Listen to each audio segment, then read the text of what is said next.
اب نکاح کے بعد اس کے سارے کردار کھلنے لگے تو مرد سوچے گا اس اجیرن کے ساتھ زندگی میں کیسے جیون گزاروں، میرے جیون میں یہ ایک اجیرن ہے، یہ ایک جن کا کیڑا ہے، میں اس کے ساتھ شریفانہ زندگی کیسے گزاروں۔ اب اسلام جب دو طبیعتوں میں توافق نہیں ہوا تب اسلام ایک عادلانہ نظام ہے، اسلام ایک معتدل مذہب کا نام ہے، اور سیاست کے میدان میں بھی عادل ہے اور معتدل ہے، اور حکومت کے میدان میں بھی عادل ہے اور معتدل ہے، سماج میں بھی عادل ہے معتدل ہے۔ منمانی نہیں چلتی کسی بھی میدان میں نہیں، جو منمانی کرتا ہے ہلاک ہو جاتا ہے۔ اب کیریکٹر خراب تھے دونوں میں سے کسی کے، ہو گیا نکاح۔ اب قرآن کہتا ہے الرجال قوامون علی النساء، حاکم مرد ہے، یہ ترجمہ کرتے ہیں، غلط ہے۔ عورت آدھی عقل کی مالک ہے۔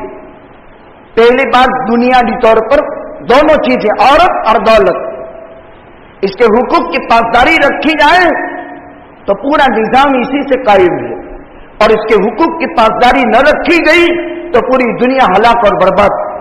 افغانستان میں 2001 میں اسلامی سلطنت کی بنیاد پڑی تھی، ایک مدرسے کی یا اسکول کی چند بیٹیاں گنڈے نے اس کی عزت کو غارت کی اور زنا اعلانیہ کی اور قتل کے ڈرتے ہوئے، جس کے نتیجے میں مرحوم ملا عمر نے ایک اندر سے جذبہ بھڑکا، ہائی میری قوم کی بیٹیاں، کھلے عام زنا کی گئی اور قتل کر دی گئی۔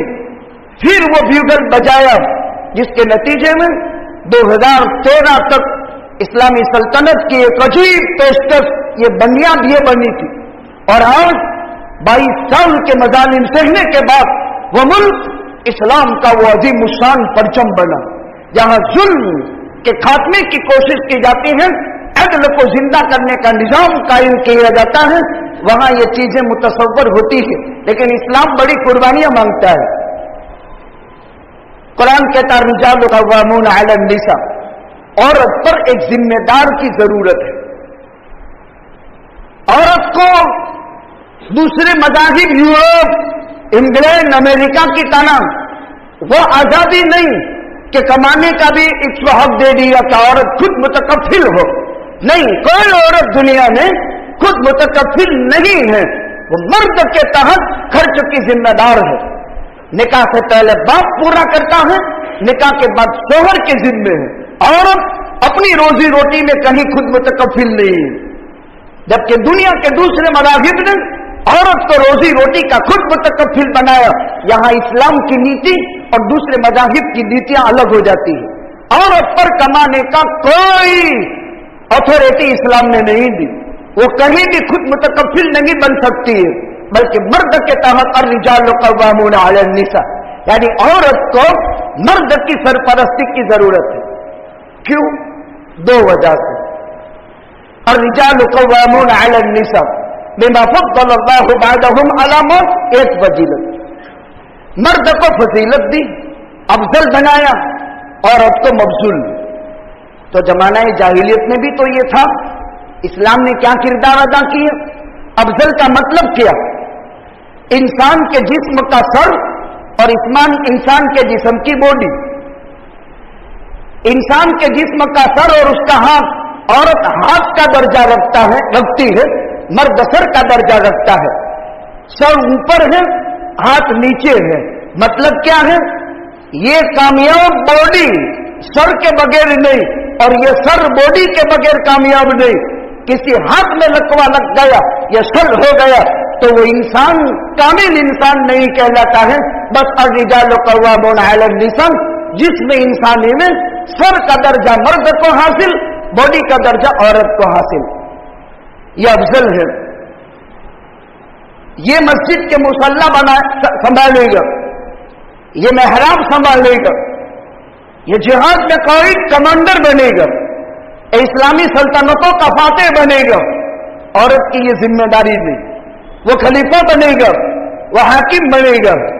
بما فضل اللہ بعضهم علی بعض، عورت کی جنسی تخلیق بھی مرد سے ہٹ کر ہے. عورت ضعیف العقل ہے. عورت کی جنسی بناوٹ مرد سے کمزور ہے. مرد قوت قلب کا مالک ہے, قوت تجربہ کا مالک ہے. اسی لیے عورت کو طلاق کا حق نہیں دیا, مرد کو طلاق کا حق دیا. وَبِمَا أَنفَقُوا مِنْ أَمْوَالِهِمْ افضل ہے اس لیے اس کے تحت رہے گی. اور اس وجہ سے کہ مرد مال خرچ کرتا ہے. مال خرچ کرنے کا مطلب عورت کے نکاح میں مہر مرد چکاتا ہے. دو وجہ سے مرد کی افضلیت اور برتری عورت پر ہے. فَالصَّالِحَاتُ قَانِتَاتٌ حَافِظَاتٌ لِلْغَیبِ بِمَا حَفِظَ اللَّهُ. اب نکاح ہو گیا. نکاح ہو جانے کے بعد یہ دماغ میں یہ دو چیزیں ہیں. یہ میرا محسن ہے اس لیے کہ نکاح کر کے مجھے لایا ہے. اس نے میرے لیے ایک چھت بنائی ہے. اس نے میری عزت اور آبرو کے لیے ایک مکان بنایا ہے. وہ جو کھائے گا مجھے کھلائے گا, وہ جو پہنے گا مجھے پہنائے گا. یہ نہیں خود ہوٹل میں کھا کر آیا چکن اور عورت کے لیے بھاجی لے کر آ گیا. اسلام میں اس کی تعلیم نہیں. اسلام بہت پاکیزہ مذہب ہے. دونوں ساتھ میں کھائے, بلکہ کھانا کھلانے میں لقمہ بیوی کے منہ میں رکھے, صدقے کا سبب ملے گا. انت جعل کہ تو کھانے میں لقمہ تیری بیوی کی تھی فم امراتک فلک صدقہ, یہ اس کے لیے صدقہ بنے گا. ایک پاکیزہ جیون ہے. فالصالحات قانتات, جس گھر میں آگوں سے تربیت بیٹی کی اچھی ہوئی تھی وہ گھر بھی سالے دیندار تھا, یہ بیٹی بھی سالے دیندار تھی, تو کیا کرے گی؟ قانتات حافظات للغیب بما حفظ اللہ. کیا کرے گی؟ یہ فرما بردار ہوگی شوہر کی. یہ فرما بردار ہوگی شوہر کی وجہ سے اس کے ماں باپ کی. یہ فرما بردار ہوگی شوہر کی وجہ سے اس کے بھائی بہنوں کی. قانتات حافظات للغیب بما حفظ اللہ. شوہر کا مال اس کا مال ہے, اس میں چوری نہیں کرے گی. شوہر کا مال اس کا مال ہے, اس میں خیانت نہیں کرے گی. شوہر کا مال اس کا مال ہے, اپنے میکے والوں کو تقسیم نہیں کرے گی. بڑی پیاری نصیحت ہے. فالصالحات قانتات حافظات للغیب بما حفظ اللہ. یہ تو نکاح پاکیزہ ہوتا ہے. واللاتی تخافون نشوزہن, لیکن اگر بگڑے ہوئے کیریکٹر کی تھی, وہ غلط جگہ سے آئی تھی, 24 میں مرد مار کھا گیا, طبیعتوں میں توافق نہیں ہوا, طلاق دے دینے کی نہیں. اسلام کا نظام اب سمجھو. ابھی لوگوں نے تعمیر دی کہ تم کچھ کرتے ہو کہ نہیں, کتنی طلاقیں اور کتنے حلال ہے, کھیل بنا لیا ہے. قرآن سمجھو. فائدوہن, طبیعتوں میں توافق نہیں, وہ حقوق کی پاسداری نہیں کرتی ہے, یہ منصب کی پاسداری نہیں کرتا ہے. خود آتا ہے گھر میں رات کو 3 بجے, باہر ہوٹلے پر بیٹھا رہتا ہے 1-1 بجے تک, وہ اندر بستر پر تڑپتی رہتی ہے. ابھی مہینے کی تازہ بیا ہی جو لگن گئے, 1 مہینہ ہوا ہے نکاح کو, وہ 12 بجے ہوٹلے تک, 1 بجے تک ہوٹلے پر, اور یہ بیچاری اندر بستر پر تڑپتی ہے کب میرا شوہر اور میرا میاں آئے گا. وہ موبائل پر ہے, وہ نیٹ پر ہے, وہ گوگل پر ہے, وہ بیچاری پریشان ہے. اب قرآن کیا کہتا ہے؟ اب دونوں کی طبیعتوں میں توافق نہیں ہوا, فعیدوہن, نصیحت کرو. بھائی دیکھو, میں ایک دیندار پڑھا لکھا مرد ہوں, میرے یہ اخلاق ہے, میرا یہ کیریکٹر ہے, تو ایک بچوں کی ماں بننے والی ہے, تیرا میرا ایک بھوشیہ ہے. ہم تو خاندان آپس میں نکاح سے جڑے ہیں, نکاح جیسی جوڑ کے لیے اور کوئی عبادت نہیں. سمجھا ہے؟ ایک معاشرے میں میرا مقام ہے, ایک میری عزت ہے. سمجھا ہے؟ دیکھو ہم نکاح کیے ہیں, یہ بندھن ٹوٹنے کے لیے نہیں ہے, توڑنے کے لیے نہیں ہے, جوڑنے کے لیے. عورت پاک دامن ہوتی ہے, عورت پاکیزہ ہوتی ہے, عورت خوش اخلاق ہوتی ہے, اور وہ بچوں کی ماں ہوتی ہے.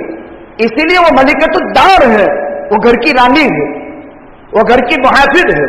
عورت نے یہ صفات سمجھا ہے. فائدوہن, 6 مہینہ 6 سال سمجھا ہے اس کو, محنت کرے. صبر کرے. وَاهْجُرُوهُنَّ فِي الْمَضَاجِعِ، نہیں مانی، بہت غلط ماحول اس کو مل گیا. تھی تو اچھی لڑکی لیکن غلط ماحول کی شکار ہو گئی کسی بھی وجہ سے. مہینے بھر محنت کرتا رہا، سال بھر محنت کرتا رہا، نصیحت کارگر نہیں ہوئی. ایک تک کمرے میں 2 بیڈ الگ ہو جاوے، کمرہ نہ بدلے. کمرہ بدلا تو گیا تو واسط ہو جائے گی اگر غلط اخلاق کی ہے تو. پھر پرائے مرد کو بھی وہ دعوت دے سکتی ہے. اب کیا کریں؟ ایک تک کمرہ ہو، مرد یا تو نیچے سو جائے، عورت اوپر سوئے. عورت یا تو نیچے سو جائے، مرد اوپر سوئے. اس کے ساتھ بستر بدل دے، اس کے بستر میں نہ سوئے. عورت میں اگر رائی کے دانے کے برابر بھی غیرت ہے، غیرت، کوئی بھی عورت شادی کے بعد اپنے شوہر سے الگ بستر پسند نہیں کر سکتی. یہ اس کی غیرت کا تقاضا ہے. اسی لیے دیکھنا، آپ نکاح کر کے کسی عورت کو لائے، بالفرض و تبدیل اس کے کسی رشتہ دار سے بھی اگر وہ خراب بات کرے تو آپ کا ضمیر کہے گا اس کو 3 طلاق دے دو، یہ میری غیرت کے خلاف. اپنے نکاحی جیون میں وہ کسی کو شریک کر لے، مرد کی غیرت برداشت نہیں کر سکتی. میں اس کے لیے لایا تھا اس کو، فوراً طلاق دے دیتا ہے. لیکن اس پر بھی طلاق نہیں. ایک صحابی کھیڑو رات کو اپنے کھیت کے اندر پانی چھوڑنے گئے تھے اور گھر میں پرائے مرد کو بیوی کے ساتھ پایا. لیکن پیغمبر سے مسئلہ پوچھنے گیا، کروں کیا؟ طلاق نہیں دی، طلاق نہیں دی. پیغمبر سے مسئلہ پوچھنے گیا. اسی لیے شریعت آشکارا ہوئی، واضح ہوئی. اگر صحابہ یہ مسائل نبی سے نہ پوچھتے امت کو کیا معلوم ہوتا؟ قرون صحابہ میں ہی بھی یہ ہوا. اب کیسے ہوا؟ چونکہ وہ جدید العہد بالاسلام تھے، جاہلیت کے قریب تھے. اس وقت یہ ساری چیزیں چلتی تھی زمانہ جاہلیت میں، آج بھی چلتی ہے. عورت تو یہ حق ہے کہ کسی بھی مرد سے اولاد پیدا کر لے، جبکہ وہ دوسرے کی منکوہا ہے. کچھ برادریاں آج بھی اسی طرح کر رہی ہیں. الگ کر دو بستر، کمرہ الگ نہیں. وَاهْجُرُوهُنَّ فِي الْمَضَاجِعِ، اگر رتی کے برابر بھی اس میں غیرت ہے تو وہ شوہر سے جدا نہیں رہ سکتی. وہ فوراً، رات تو دور کی بات ہے، رات کا کچھ حصہ بھی شوہر کے بغیر وہ کاٹ نہیں سکتی، جوڑ ہو جائے گا. لیکن بستر الگ کرنے سے بھی فرق نہیں پڑا. 4 مہینے 6 مہینے 6 سال وہی اوپر سوتا ہے، یہ نیچے، یا دونوں ایک کھاٹلے پر ایک پلنگ پر. طبیعتوں میں توافق نہیں، وہ سمجھتی نہیں. مرد کوشش محنت کرتا ہے، یہ محنت اس کی طرف سے ہوگی. وَاهْجُرُوهُنَّ فِي الْمَضَاجِعِ وَاضْرِبُوهُنَّ، یہ محنت بھی نہیں کارگر ہوئی تو اب مارے گا. ڈانگ لے کر نہیں، چہرے پر نہیں مارے گا، پیٹھ پر نہیں مارے گا. یہ 2 جگہ جہنمیوں کی مار ہے. اہل جہنم کو جب جہنم کی طرف ہانکا جائے گا تو فرشتے پیٹھ پر ماریں گے. وَسِيقَ الَّذِينَ كَفَرُوا إِلَى جَهَنَّمَ زُمَرًا، اور چہرے پر مارنا ذلت کی مار ہے، یہاں نہیں مارا جائے گا. چہرہ انسانی جسم میں شریف عضو ہے، یہاں مارنا حرام ہے. مسواک رکھے گا اور مسواک کی لکڑی سے اس کو ہاتھ میں مارے گا. یہ اسلام نے ضابطہ وہ طریقہ بتایا. استاد بھی مدرسے میں، ماسٹر بھی اسکول میں، پروفیسر بھی کالج میں اتنی مقدار لکڑی سے اور اتنی جالی لکڑی سے مار سکتا ہے، اس کے خلاف مارنا حرام ہے. خالی عورت کو لاگو نہیں پڑتا، اسلام کے ضابطے اور قاعدے سب کو لاگو پڑتے ہیں. اپنا کوئی نوکر ہے غلام، یہ نوکر نہیں ہو وہ تو کیس داخل کر دے گا، غلام نوکر ہے، اس کو اگر تعدیباً مارنا ہے تو اس مسواک سے مار سکتے ہیں، اس سے وڈارے نہیں. اسلام کے ضابطے وَاضْرِبُوهُنَّ، مارے. جسم پر نشان نہیں پڑنا چاہیے. مارتے مارتے ماں آ گئی تو 4 جھاپٹے وڈارے جھینک ڈالی تو یہ ظالم بن گیا. نہیں، مارتے مارتے بھائی نے دیکھ لیا، دو جھاپٹے کس کے اور مار دی، یہ ظالم بن گئے۔ مارنے میں غصہ پیدا ہو گیا اور مار کی رفتار میں تیزی ہو گئی، اب یہ ظالم وہ مظلوم، اللہ اس کی مدد کرے گا، اس کی نہیں کرے گا۔ اسلام کا ضابطہ 3 ہو گئے، نصیحت کرو، بستر الگ کر دو، ایک ساتھ نہیں، باری باری دھیرے دھیرے دھیرے دھیرے بتدریج مارو، لیکن کام نہیں بنتا۔ وَإِنْ خِفْتُمْ شِقَاقَ بَيْنِهِمَا فَابْعَثُوا حَكَمًا مِّنْ أَهْلِهِ وَحَكَمًا مِّنْ أَهْلِهَا۔ یہ جوڑنے کا نامج نہیں لیتی، یا مرد جو ہے وہ جوڑنے کی کوشش نہیں کرتا، اس کو دوسری کی تلاش ہے، شرما حضوری نکاح تو ہو گیا، اب اس کو یہ پسند نہیں۔ کیا چمڑی کا گورا ہونا کوئی جنت ہے؟ نہیں، حبشن ہی ہو لیکن خوش اخلاق ہو، دیندار ہو، یہ اس کے لیے جنت ہے۔ تو اس کو دیکھے وہ تجھے خوش کر دے، تو اس کو حکم کرے وہ تیری بات مان لے، تیرے مال میں اور اس کی آبرو میں وہ تیری لاج رکھے، تو اس سے بہتر روئے زمین پر کوئی عورت نہیں ہو سکتی، اس سے بہتر روئے زمین پر کوئی عورت نہیں۔ ان صفات کی مالک عورت، اس کو کبھی بھی نقصان نہیں پہنچایا جا سکتا، تکلیف نہیں دی جا سکتی۔ لیکن گھر میں بہت محنت ہوئی، گھریلو پریشانی گھر میں ختم کرو، پہلا طریقہ اسلام۔ وَإِنْ خِفْتُمْ شِقَاقَ بَيْنِهِمَا، لیکن بہت ٹیڑھی سمجھ کی ہے، منطق نہیں، جیون اجیون بن چکا ہے۔ ایک حکم مرد کا، ایک حکم عورت کا، 2 حکم بناؤ، حکم من اہلہ و حکم من اہلہا۔ حضرت علی کا زمانہ، میاں بیوی میں لڑم لڑی، اب فیصلہ علی کے پاس گیا، حضرت علی نے اصلاح کی ساری تدبیر سب کر چکے، یہ سمجھتی نہیں، وہ سمجھتا ہی نہیں، تفریق کا مطالبہ کیا۔ حضرت علی نے دونوں سے حکم مانگا، ایک مرد کا آدمی ایک عورت کا آدمی آوے، اور دیکھو ان کو اختیار دے دو، تمہاری فریاد سنے گا، یہ تمہاری فریاد سنے گا، تمہارے حق میں جوڑ بہتر ہوگا جوڑ کرا دے گا، تمہارے حق میں جوڑ بہتر نہیں ہے تو تمہیں طلاق کی وہ مشورہ دے گا۔ یہ بھی اسلام میں جہنم ماحول نہیں بنانا ہے، حکم فیصلہ کرے، لیکن حکم کون ہو؟ دین اور شریعت کا مکمل عالم ہو، جو دونوں کی نزاکتیں سمجھتا ہو، خائن نہ ہو، طرفدار نہ ہو، فیور کرنے والا نہ ہو۔ اب کیا کرے گا؟ دونوں کی باتیں سنے گا، پھر ان کو اتھارٹی دے دو، یا تو تم کو نکاح میں باقی رکھیں یا تمہارے درمیان تفریق کرائے۔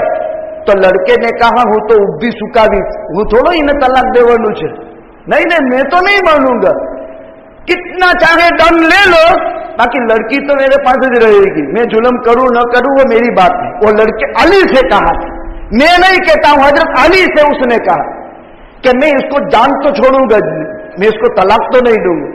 تو حضرت علی نے جب عورت سے پوچھا تو عورت نے کہا کہ یہ شریعت کا حکم ہے یا علی آپ کا فیصلہ ہے؟ اور علی افضلہم، سارے صحابہ میں سب سے اونچے فیصل تھے، فیصلے کی صلاحیت علی کی موجودگی تک باقی صحابہ میں اتنی اونچی نہیں تھی جب علی میں تھی۔ وَأَقْضَاهُمْ عَلِي، جزوی فضیلت۔ عورت نے تو کہہ دیا، حضرت علی نے کہا ہاں یہ شریعت کا حکم ہے، قرآن کہتا ہے وَإِنْ خِفْتُمْ شِقَاقَ بَيْنِهِمَا فَابْعَثُوا حَكَمًا مِّنْ أَهْلِهِ وَحَكَمًا مِّنْ أَهْلِهَا إِنْ يُرِيدُوا إِصْلَاحًا يُوَفِّقِ اللَّهُ بَيْنَهُمَا۔ اگر گھر بن جائے گا تو یہ بنا لیں گے، ورنہ توڑ۔ تو کہا میں مانتی ہوں، عورت نے کہا میں مانتی ہوں، مرد سے کہا نہیں چاہے جتنے بھی پیسے لے لو لیکن طلاق تو نہیں دوں گا۔ حضرت علی نے کہا یہ تیرا فریق کے مخالف یعنی تیری عورت وہ تو قبول کرتی ہے، تو کیسے قبول نہیں کرتا؟ تو فیصلہ نہیں ہوگا۔ تو کہا میں قبول کر لیتا ہوں، یہ ہے دونوں طرف سے ایک ایک حکم طے ہو جائے، پھر بھی مسئلہ بنا نہیں، حکم کی بات پر بھی اتفاق نہیں ہوا۔ تو جس پاکی کے دینوں میں مرد نے عورت سے صحبت نہیں کی اس میں ایک طلاق رجعی دے،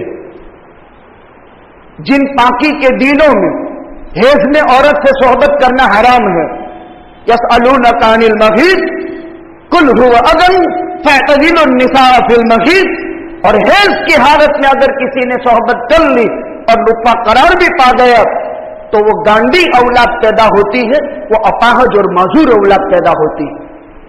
بہت خطرناک وعید ہے۔ نکاح سے پہلے ان احکامات کو سیکھنا یہ اسلام ہے، یہ تبلیغ میں داخل ہے، یہ تعلیم میں داخل ہے، یہ تزکیہ میں داخل ہے۔ اب جن پاکی کے دینوں میں عورت سے صحبت نہیں ہوئی اس میں طلاق دے، لیکن جھگڑا ہوا نے حیض میں طلاق دے دی تو کہ پڑ جائے گی، حیض میں بھی پڑے گی، پاکی میں بھی پڑے گی، اور اس کی حیثیت کیسی ہے؟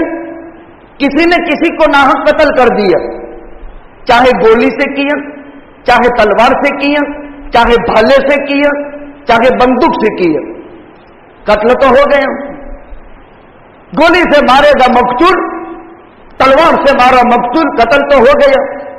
بس طلاق بھی گولی ہے، اس کو لگی تو کیا گولی سے مرنے والے کو مقتول نہیں کہو گے؟ تلوار سے مارنا ضروری ہے، دھاردار چالے سے مارنا ضروری ہے، قتل تو ہو ہی گیا۔ ثلاث جدہن جد وہزلہن جد، تین چیزیں کی حقیقت تو حقیقت ہے لیکن مذاق بھی حقیقت۔ مذاق میں بیوی سے محبت میں کہا جا تجھے طلاق تو بھی گئی، طلاق تو پڑک گئی، پیار میں کہا تو بھی گئی، لڑائی میں کہا تو بھی گئی، طلاق تو پڑی۔ جیسے بندوق سے مارا تو بھی مر گیا، تلوار سے مارا تو بھی مر گیا، قتل متحقق ہو گیا، یہاں بھی طلاق متحقق ہو گئی۔ جب صریح الفاظ میں طلاق دی، ایک طلاق رجعی دے، اور اگر اگلے پاکی کے پھر اس کے بعد اب دونوں کو ٹائم ملے گا، پیریڈ ہے، عورت عدت میں رہے گی، اب اس کو فوراً دماغ میں سوچ پیدا ہوگی، بچوں کا کیا، خاندان کا کیا، میری عزت اور میرا وقار کیا۔ طلاق دینے والا وقار تو کھوج دیتا ہے، جو ایک صنف نازک کو نہیں سنبھال سکتا ہے اس کا وقار کیا ہو سکتا ہے؟ ایک عجیب چیز ہے، ایک صنف نازک کی اصلاح کرنی ہے اس کو، اور خیر اگر وہ بدکردار تھی تو الگ چیز ہے، لیکن اگر وہ نظام صحیح تھا، ایک عورت کا سنبھالنا بہت ضروری۔ قرب قیامت 50 عورت پر ایک ہی مرد ہوگا، اتنی عورتوں کی زیادتی ہوگی، لڑائیاں اتنی ہوگی کہ مرد جہاد میں کام آ جائیں گے، عورتیں ہی عورتیں، ایک ایک خاندان میں 50 اور مرد ایک ایک باقی، اور وہ نظام سنبھالے گا۔ فطر میں ترمذی میں روایت، موقع ملا اور رجوع کرنا چاہتا ہے، دو گواہ کی موجودگی میں کہہ دے میں نے ایک طلاق رجعی دی تھی، میں اپنا لیتا ہوں، مسئلہ ختم۔ وہ بیوی ہے، یا صحبت کر لے بیوی ہے، اس سے پیار کر لے بوسا دے دے وہ بیوی ہے، دو میں بھی یہی سیم ترتیب۔ پھر موقع ملا، بعض ظالم شوہر ہوتے ہیں کہ عدت ختم ہونے کی تھی نا تیسری مرتبہ، اب نکاح سے بائن ہونے والی تھی تو اب رجوع کرتا ہے، یہ جائز نہیں، رجوع کی ترتیب بنانے ہے بنا لے۔ اور اگر پہلا پاکی کے دن کے بعد کا ماسک، اور ماسک میں دیا تھا تو پہلی پاکی کے دن اس کے بعد کا پہلا ماسک وہاں سے شروع ہوگا۔ اگر عورت کو مہینے آتے نئی حیض آتا ہے تو پھر مہینے، اور اگر حمل ہے بچہ قرار پا گیا ہے تو جب تک بچہ پیدا نہیں ہوگا تب تک اس کی عدت میں رہے گی، خرچہ مرد کو دینے کا ہے، یہ من وجہ نکاح میں باقی ہے۔ اس پر میراث کا حکم بھی جاری ہوگا، اس کے مال میں سے یہ وارث بھی بنے گی۔ آگے طلاق کے احکام اور ہیں، اسی کو سمجھانے کے لیے میں نے ایک لمبی تمہید قائم کی تھی۔ ابھی تک پہلے مرحلے میں گھر کا جھگڑا گھر میں ختم کر دو، اور گھر کا جھگڑا گھر میں ختم نہ ہو تو گھر کا جھگڑا خاندان میں لے جاؤ۔ اب گھر کا جھگڑا خاندان میں ختم نہیں ہوتا تو پھر سماج اور پھر عدالت، یہ دو سکے انشاءاللہ آئندہ جمعہ میں اللہ سبحانہ و تعالی طلاق کے ناپاک اور منحوس کردار سے مسلمانوں کی اور عالم اسلام کی بھرپور حفاظت فرمائے، اور نکاح کے پاکیزہ بندھن میں اللہ تعالیٰ خوب انوار اور برکات نصیب فرمائے۔ وآخر دعوانا الحمدللہ۔